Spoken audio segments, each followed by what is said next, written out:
ده اسمه نيسان. في يوم من الايام لقى حاجه كده زي ثقب اسود صغير بيطير. بدل ما يبلغ الشرطه او يهرب او اي حاجه، نيسان راح مسكه بايده وفجاه ظهر حواليه الدرع وبقى بطل خارق عنده قدرات متعلقه بالجاذبيه واسمه بقى راديان بلاك. بعد ايام وهو بيحاول ينقذ ناس من مبنى بينهار، قدر يلم الناس بسرعه وينقذهم من المبنى، بس المبنى وقع عليه ومات. قبل ما يموت شاف رؤيا قابل فيها روبوت عملاق. الروبوت قال لنيسان ارتباطنا بيك وحمايتنا ليك دائمه طول ما انت لسه عايش، بس لازم توافق على انك تقتل حاجه مجهوله جايه تقتلك وتقتل شعبك كله. نيسان رفض والروبوت سابه يموت. وده علمنا ان لما نشوف ثقب اسود صغير بيطير في الهواء نسيبه في حاله ونطلع نجري. ايوه يا مجد، تمام كده نبدا على طول. اهلا، اتمنى انكم بخير.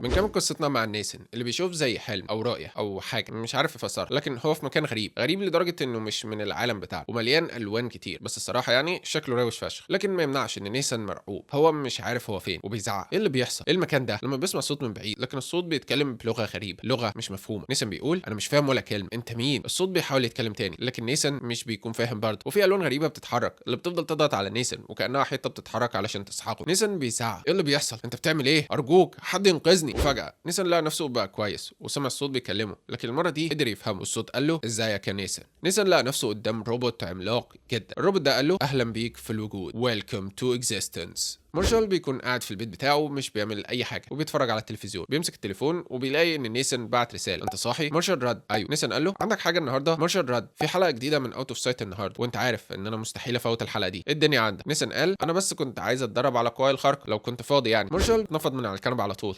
اكيد تولع حلقه اوت اوف سايت، انا جاي حالا. مارشال راح مع نيسن في مكان بعيد وسط الشجر عشان يتاكدوا ان محدش هيشوفهم او هيسمع اي حاجه يعملوها. مارشال جاب لعب اكشن فيجرز وقال انا فكرت كتير في قواك، احنا عارفين انها متعلقه بالجاذبيه، لكن انا حاسس الطريقه اللي شفتك فيها كنت تقريبا هتنفجر. انا اراهن انك تقدر تعمل حاجه بالطاقه زي شعاع طاقه تضربه من ايدك مثلا ولا حاجه. نيسن قال ده هو رايك الخبير يعني؟ مارشال انا ممكن امشي لو هتتريق كتير كده. نيسن قال له لا بس الجو برد يعني. مارشال انت معاك ثقب اسود في صدرك، ازاي الجو برد عندك؟ نيسن قال له الثقب الاسود مش مغطي وشي، بس ماشي عندك حق، تعال نجرب حوار شعاع الطاقه ده. مارشال بص حاول تركز، استشعر الطاقه جواك واطلقها. نيسن رفع ايده باتجاه اللعب اللي مارشال جابها وفكر في الشعاع واطلق فعلا شعاع طاقه دمر بيه واحد من اللعب اللي مارشال جابها. مارشال قال ده ما كانش سيء ابدا، الجراي ريفن مات خلاص. بس قول لي ايه اللي خلاك تفكر في التدريب على قواك دلوقتي يعني؟ نيسن قال انا مش عارف، انا كنت بفكر في كل اللي حصل. يعني القوه دي اكيد جت من مكان معين، ايه اللي هعمله لما المكان اللي جت منه الطاقه ده يجي يدور عليها؟ ممكن التاني الاحمر يكون جاي مع القوه دي. انا لازم ابقى قادر اساعد نفسي، اعرف ايه هي قدراتي اصلا علشان اعرف امتى اقدر اهرب لو حصلت حاجه. مارشال قال له انت شاكك ان الموضوع هيوصل لكده فعلا؟ نيسن قال انا مش عارف بس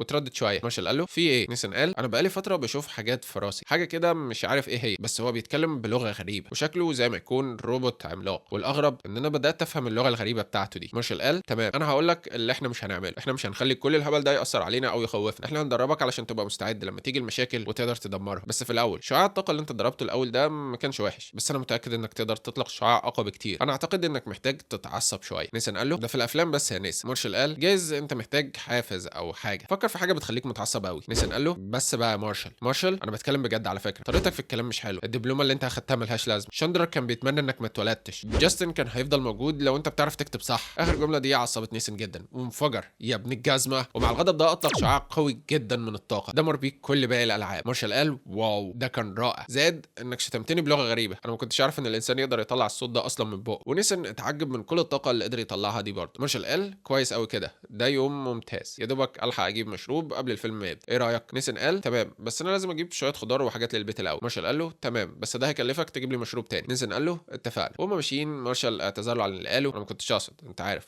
كنت بس بحاول اعصبك يعني. بعد فتره نيسن بيشوف رؤيه تانية من الروبوت، بس هو بدا يفهم كلام الروبوت بدا يقول عقل الكتروني، عقل طبيعي، مركز اللغات، عمليه المزامنه لم تكتمل، جاري التقدم، العلاقات، الاصدقاء لم تكتمل، جاري التقدم، التواصل هو اهم شيء في اي وكل العلاقات الناجحه. نيسن اخيرا فهم حاجه وقال تمام عندك حق في دي. والروبوت كمل اتصالنا نهائي ودائم طول مده حياتك، انت جزء من الوجود لكن الحرب قريبه لراديانت، هو سيقتلك وسيقتل الكوكب بتاعك كله، الموت معناه خساره كل شيء، هل ستفعل كل المطلوب لانقاذ عرقك؟ هل ستقتله؟ مارشال ونيسن بيكونوا ماشيين مع بعض في الشارع، ونيسن سأل مارشال هل عمرك فكرت هتعمل ايه لو معاك كل ده؟ مارشال قال قصدك لو انا اللي اخدت الثقب الاسود بدالك؟ اكيد انا عندي حوالي مليون فكره، منهم 90 على الاقل هيخلوني ابقى غني غنى فاحش، لكن انا عارف مش ده اللي حصل، انت اللي مسكت الثقب الاسود ودلوقتي انت الراديانت بلاك. نيسن قال له انت عايز تقول حاجه مش كده؟ مارشال قال بص انت بقى عندك القوه دي بقالك فتره وتقريبا ما عملتش بيها اي حاجه لحد دلوقتي، وده اللي بيخليني اسال هتاخد قد ايه لحد ما تضطر تستخدمها تاني؟ نيسن قال انا بس بحاول ابقى حذر، في حاجات كتير انا لسه مش عارفها. مارشال قال قصدي ان انت ما عندكش الرأي، انت دايما كنت كويس في الكتابه بس مش انت صاحب الافكار. ده كويس، دي شخصيتك، لكن انت تقدر تعمل اكتر، المفروض تعمل اكتر. انا عارف انك تقدر، بس هقول لك تاني، في حاجات كتير كنت هبقى عايز اعملها بس انت مش هتعملها، وده تمام. وهما لسه بيتكلموا فجاه في انفجار حواليهم بيرمي الاتنين بعيد، وبيظهر ريد اللي بيقول ازيك يا نيسن، دي مدينه حلوه قوي على فكره. وريد بيمسك نيسن من التيشيرت ويرميه بكل قوه. خلينا نتكلم شويه. نيسن بيطلع الثوب ويدوس عليه علشان يظهر حواليه درع الراديم بلاك ويستعد للقتال. مارشال بيطلع الموبايل ويصور. بص يا اسطى ما تقلقش، ده فيديو علشان اوثق اللي هيعمله فيك صاحبي بالصوره اتش دي 120 فريم في الثانيه. ريد قال لمارشال انت مزعج، اجري دلوقتي والا، وهو بيخطف الموبايل من ايده، وبعدين بيستخدم قوته في انه يسيح الموبايل في ايده وكمل كلام، والا هحرق جلدك وعضلاتك واخليك تتعذب طول حياتك. لكن فجاه ظهر حواليه نور ازرق وراديم بلاك استخدم قوته في انه يرمي ريد بعيد جدا بقوه كبيره. نيسان قال لصاحبه استخبى في اي مكان وابعد عن الطريق، وطار علشان يحصل ريد اللي كان رماه فوق سطح مبنى. واول ما وصل شاف ريد وهو ماسك شويه صخور وبيمتصهم، وبيستخدم الطاقه في انه يمسك راديم بلاك بقوه رهيبه ويخبطه في الارض يكسر بيه الشقق في العماره اللي هم فيها لحد ما يوصلوا للدور الارضي. انا قلت لك ان المدينه بتاعتك جميله، اتمنى ان عندهم تامين على الحاجات اللي اتكسرت دي. انا عارفه انت مين يا نيسان، انا عارفه انت عايش فين، صدقني لما اقول لك ان هوصل لك في اي مكان. لو شفت وشك تاني في اي حاجه، اللي حصل ده مش هيكون حاجه في اللي هيحصل. انا هاذيك يا نيسان، هاذيك نفسيا وجسديا وقدام كل العالم. نيسان بيتعصب جدا، لا، وبيطلق شعاع الطاقه الرهيب اللي بيأذي ريد جدا وبيخليه مش قادر يقف. نيسان بيقرب عليه وبنشوف ان القناع بتاع ريد اتكسر من قوه الطاقه اللي اطلقها نيسان. نيسان بيستعد لانه يخلص على ريد، لكن في النهايه بيتوقف وبيرفض يقتله. اوعى ترجع هنا تاني ابدا، انت فاهم؟ وهو بيسيبه ويمشي. لكن ريد تملك الغضب بالكامل وامتصت احجار من اللي كسروها في المبنى، وباخر طاقه عندها اطلقت على نيسان. نيسان لاحظ ولف واطلق هو كمان علشان الشعاعين يخبطوا في بعض ويعملوا انفجار كبير اللي اثر على الاثنين. نيسان حاول يقوم وهو بيقول غبيه، ايه اللي انت عملتيه ده؟ واول ما قام اكتشف ان الانفجار تقريبا دمر عواميد العماره والعماره هتقع عليهم. نيسان قام بسرعه وزعق قوم قوم ساعدني حالا، وبدا يستخدم قوته في انه يمسك اللي يقدر عليه من العواميد علشان المبنى ما يقعش والناس تلحق تهرب. وسال واحد من اللي نازلين من الادوار اللي فوق في حد تاني فوق. لما اتاكد ان خلاص مفيش حد تاني قال لكل الباقيين اتحركوا بسرعه اطلعوا من المبنى. ريد حاولت تساعد، الحيطان بتقع، مش هنقدر نثبتها اكتر من كده. نيسان قال اطلع انت كمان. ريد قال لا، لكن نيسان ما استناش واستخدم قوته في انه يرميها بعيد علشان ينقذها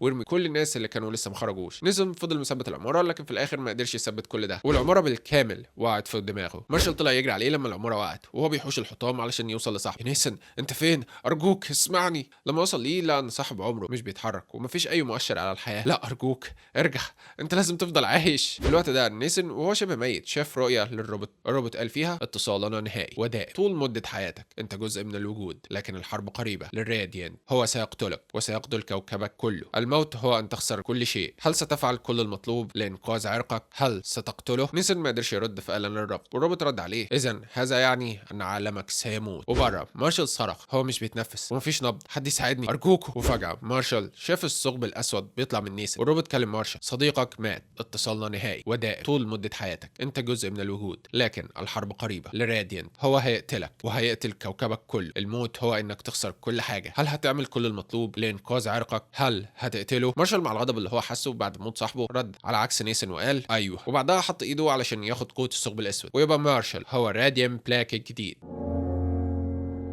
الاسعاف وصلت وحاوطوا المكان وبيحاولوا يلحقوا الناس، ومارشال قاعد على جنب مش مستوعب الصدمه، وفجاه بيتعصب لا هو ما ماتش، وقام يجري وزق الظابط علشان يوصل لنيسان. ارجوك يا صاحبي دي مش النهايه، ما ينفعش دي تبقى النهايه، انا بترجاك ارجوك. وبدا يدعي يا رب لو هو صحي كل حاجه هتتغير، هو صاحب المقرر، ارجوك لو هو صحي انا هروح الكنيسه وابقى صالح، بس ارجوك رجعه، ده مش ممكن. وبعدها وقع من فقدان الامل وهو شايف المسعفين عمالين يحاولوا ينعشوا جسمه لكنه مش بيتحرك، لحد ما اخيرا نيسان بيلفظ نفس يثبت انه لسه عايش. مارشال قال ده نفس صح، هو لسه عايش مش كده؟ الدكتوره قالت احنا هنحطه على الاجهزه. مارشال قال الحمد لله هو كويس الحمد لله. الدكتوره قالت احنا لسه واصلين من حوالي 6 دقائق وقلبه كان توقف بالفعل، احنا ما عندناش فكره عن انشطه دماغه. مارشال قال بس هو لسه بيتنفس مش كده؟ الدكتوره قالت بالعافيه، احنا ادينا له حقنه ادرينالين علشان تساعده لكن ده مش هيساعده للابد، احنا هناخده المستشفى ولسه هنقيم حالته. مارشال وقف مذهول ومش عارف يعمل ايه، وبعدها طلع يجري دخل في حاره مقفوله علشان محدش يشوفه، وفي واحد شاف الراجل مجنون بيجري بالشكل ده وحاول يسال هل في حاجه، لكن اول ما مارشال اختفى من نظره هو شاف نور ازرق وبعدين شاف في السماء راديان بلاك بيطير. مارشال بقى هو راديان بلاك وطار وهو بيبكي لحد ما وصل مكان بعيد ما قدرش يمسك نفسه ووقع على الارض. مارشال قام وهو بيقول لا لا لا لا انا مش عايز ده، انا مش عايزه، انت سامعني؟ انا مش عايز ده. وبعدها وقع على الارض وحاول يتنفس من البرد ومن التوتر لحد ما ادرك ان اللي حصل وانه مضطر اضطر يستسلم للامر الواقع. في التلفزيون الناس بتقول ارائها حوالين راديان بلاك. واحد بيقول انا اقصد ان راديان بلاك رجع الفلوس اللي الريد سرقها ودلوقتي بقى له اسابيع بيطير في مدينه شيكاغو وبيساعد الناس. التاني قال ايوه اعتقد ان عندك حق، راديان بلاك اعتقد اننا مسمينه كده بسبب الاكونت بتاع تويتر، بس ما علينا. الراجل واضح انه عايز يساعد وده السبب اننا مهتمين بيه، بس برضه علشان نسمح لشخص زي ده انه يطير فوقنا طول الوقت احنا لازم نعرف اكتر عنه. التالت قال هل اقدر اقول الكلام ده من غير ما حد يتعصب؟ اعتقد اننا وثقنا في اللي اسمه راديان بلاك ده بسرعه كده وكاننا مجموعه من الفانزات العبيط، ودلوقتي في مبنى كامل واو وفي شخص على وشك الموت، وراديان بلاك كان موجود لكنه طار اول ما كل ده حصل. هو حتى ما اخدش الراجل اللي اتصاب ده ووداه للمستشفى. حتى ايه نوع الابطال اللي يسيب واحد زي كده وما يحاولش يساعده؟ حتى الراجل التاني قال هل انت فاكر اننا عندنا القصه كلها فعلا، ان احنا عارفين كل اللي حصل؟ مش ممكن راديان بلاك اتصف في المعركه قبل ما المبنى يقع وما قدرش ينقذ الراجل؟ انت دايما بتعمل كده على فكره، وتتخيل الموقف ككل، طلع استنتاجات بناء على تخيلك. ممكن يكون كل افتراضاتك دي مش حقيقه اصلا. ومارشال بيكون قاعد في المستشفى مستني يطمن على صاحبه وهو بيتفرج على الكلام ده وبيقول ملاعين. ابو وام نيسن بيوصلوا المستشفى ويبكوا. مارشال بيقابلهم وهما بيسالوه انت ازاي عرفت؟ مارشال قال انا كنت هناك كنا بناكل وبعدها لما حصلت المعركه ووسط الدوشه ما لقيتوش، انا افتكرته هرب او دخل مبنى تاني. ميسيس بيرنت قالت هو محطوط ومربوط في انابيب كتير. مستر بيرنت هما بيقولوا ان مفيش اي نشاط في المخ. وبعدها بتيجي كيسي وهي مفزوعه عليه. كيسي دي كانت الست اللي ربت نيسن وهو صغير وقلقان عليه جدا هي كمان. وجوه عقل مارشال بتجيله رساله من الروبوت راديانت. مارشال بيقول له انت ليه عمال تقول الكلمه دي؟ الروبوت رد تزامننا مع بعض بيتقدم بشكل اسرع بكتير من نيسن بيرنت. كويس انت مستعد. مارشال قال انت عندك حق انا مستعد. الروبوت قال الوجود هو كل حاجه انت عليها وكل حاجه متصل بيها، الوقت، الفضاء، الماده نفسها، لكن الحرب قريبه لراديانت. هو هيقتلك وهيقتل كوكبك، احنا هنخليك مستعد، ده هدفي. هو هيحاول يدمر الاتصال اللي بيننا لكن اتصالنا نهائي دائم طول مده حياتك، انت جزء من الوجود. مارشال سأل يبقى هو لازم يقتلني؟ الروبوت رد وكل عرقك. مارشال اسمه ايه؟ الروبوت ما عرفش يرد. مارشال قال اوكي يبقى ده كل اللي انت تعرفه. انا متاكد ان كل القوى الكونيه اللي انت عمال تتكلم عليها دي رهيبه وكل حاجه، بس انا مش مهتم باي حاجه دلوقتي. كل اللي مهتم بيه هو اني الاقي بنت الجزمه اللي حطت صاحبي في غيبوبه.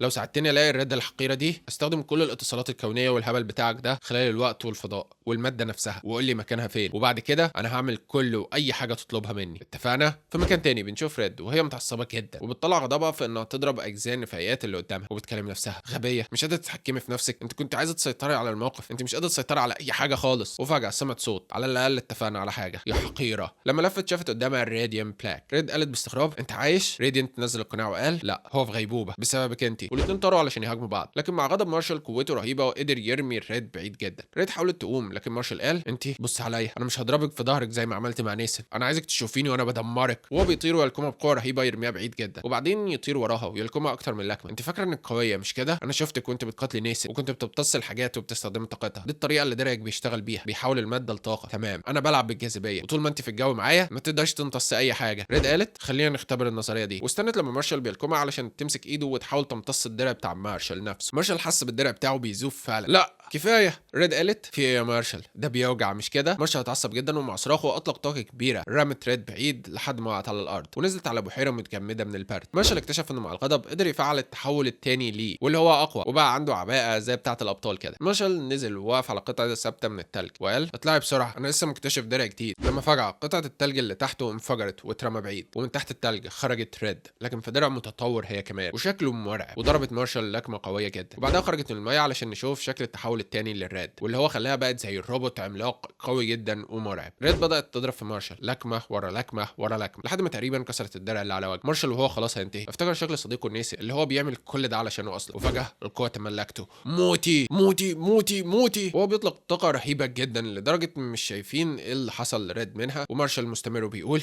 انت وقعت مبنى كامل على صاحبي، انت اخدت الشيء الكويس الوحيد في حياتي. هو كان انسان كويس افضل مني بكتير وده سيء ليكي جدا لان انا ما عنديش الحاجه اللي تمنعني عنك دلوقتي، انا مش هتوقف غير لما تموتي. لما بيخلص مارشال بيكون دمر اغلب الدرع بتاع ريد وظهر وجهها. ريد قالت انا بس كنت عايز اخوفه، انا ما كنتش اقصد كل اللي حصل ده. لكن فجاه في نور لونه بيربل والشخص قطعه. اسف جدا بجد اوعى تروح في اي مكان من غير ما حد يدعوك، بس يعني احنا في خطر رهيب. واحنا بنشوف ان اللون ده كان عباره عن بوابه وخرج منها اتنين راديانت برضه، واحده لونها بيربل وواحد لونه اصفر. مارشال قال ايه في قد ايه من الثقوب الملونه دي في العالم؟ الاصفر رد ما اعرفش يا ابني والله. بيربل كانت اول مره تشوف وش هيلو الحقيقي وقالت يا لهوي انت وكان عندك 100 سنه، لكن المهم دلوقتي هو هيقتلنا كلنا. انا خليتنا متقدمين عليه بخطوه بالعافيه. احنا شفنا الاخبار، ده اكبر من اي حاجه انتوا الاثنين واجهتوها. يلو قال هو بيقدر يعكس اي حاجه احنا بنعملها. مارشال قال انت ما تعرفش انا اقدر اعمل ايه. يلو قال يبقى اتمنى انك طورت اللي انت بتعرف تعمله جدا، لان انا ضربته بكل القوه اللي عندي في خط الالوان كله وما خليتوش حتى يتحرك سنتي من مكانه. لما فجاه في ضربه بتضربهم كلهم توقعهم وبيسمعوا صوت. ده مؤلم انا عارف، لكن دي عواقب اللعب بالنار. انتوا معاكم حاجه مش بتاعتكم، انتوا كلكم هتموتوا للاسف، لكن ده ضروري. انتوا ما عندكوش اختيارات غير اختيار واحد. هل عايزين الكوكب كله يموت معاكم؟ واحنا بنشوف قدامهم راجل غريب لابس زي غريب وشكله وقوته وكان في جليتش حواليه وماسك سيفين وحاجه اخر فخامه الصراحه. وبس كده، اتمنى تكونوا استمتعتوا. كان معاكم احمد ايه كده كفايه. حاسس ان انا شرير قوي يا مجدي، مش كده؟ القفله في الحته دي صعبه قوي الصراحه، بس هي دي حلاوتها. المتعه في الرحله مش في الوصول. اسكت بدل ما المشاهدين يضربوك. رحله ايه وبتاع ايه؟ انت تعمل لي فيها فيلسوف انت كمان؟ ماشي، قول لهم يعملوا لايك ويشتركوا في القناه. على الله حد يسمع كلامك بعد القفله المستفزه اللي انت قفلتها للفيديو دي بس.